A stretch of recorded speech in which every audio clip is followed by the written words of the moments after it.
Yes, hello guys. We have a product review ngayon sa Tolsen Magnetic Welding Holder. Actually, we have three types. Meron tayong small, medium, large. This one is, pinagkaiba lang nila is holding capacity. This one's at 25 kilograms, 25 pounds. This one is 50 pounds, and the biggest is around 75 pounds. Okay, so Tolsen is new brand, kakapasok lang sa market siguro a couple of years ago lang dito sa Philippine market. Tapos meron din silang mga welding machines, power tools, at mga hand tools. Mas marami silang hand tools. Okay, for this review, we will focus on the magnetic welding holder. Okay, ano ba magnetic welding holder? Basically, this would be your third hand. If mahilig ka mag-welding, madalas ka mag-welding, at mag-iisa ka lang, wala kang katulong, malaking bagay yung merong magnetic welding holder like this. Okay, makita naman sa photo, kailangan mo na mag-angle, let's say sheet metal, angle bars, square tubing, round tubing. This will hold it for you. Okay, depende na kung gaano kalaki ang weldingin mo, kasi kung maliit lang naman, this would suffice. Pero kung medyo makakapal yung weldingin mo, I would suggest get the bigger magnet. Yan. Okay, yan. Lahat sila made in China. Tapos, mukha namang matibay, mukhang tatagal naman. Ewan ko lang kung yung magnetic capabilities nito is tatagal din. Yan.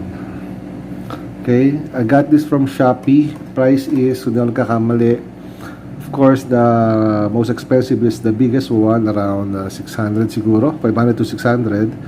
Yung medium, ito ang medium, nasa mga 300 plus.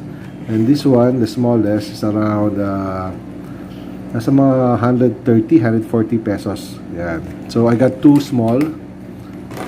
Okay. Two large. And this one, nag-iisa lang yung stock nung seller natin. Kaya, isa lang muna binili ko. Pagka nag-stock uli, order uli ako ng isa pa. So, para equal sila lahat. For general purpose use, mas bagay siguro, I would go with the middle one. Kasi ito naman, although hindi naman siya ganun kaliit, pero sa tingin ko mas maraming paggagamitan tong middle. And this one would be a little bit too troublesome na, kasi medyo mabigat na siya, medyo malaki. Pero in terms of holding capacity, definitely mas malakas to. Okay, for now yan lang muna, kasi may binilip naman ako. Ito isa pa, chipping hammer. Chipping hammer basically for masonry to pero I intend to use this sa pagwe-welding. Kasi yung mga chipping hammer na usually nabibili sa mga hardware, mga flimsy, yun. Perfect word for that would be a little bit flimsy, and hindi siya comfortable gamitin. But unlike this one, although intended siya for masonry, pwede rin gamitin siya pang chipping hammer sa mga welding slug. Panlinis mo ng welding na pinadaanan mo, perfect for the use. Yan. Tolsen din, para isang supplier na kinuhanan ko. Another one, last item I got is the utility working gloves. Okay, marami na akong working gloves, pero syempre para tumer na sa kulay, saka masarap rin magtrabaho ng bago ang gloves. Yan.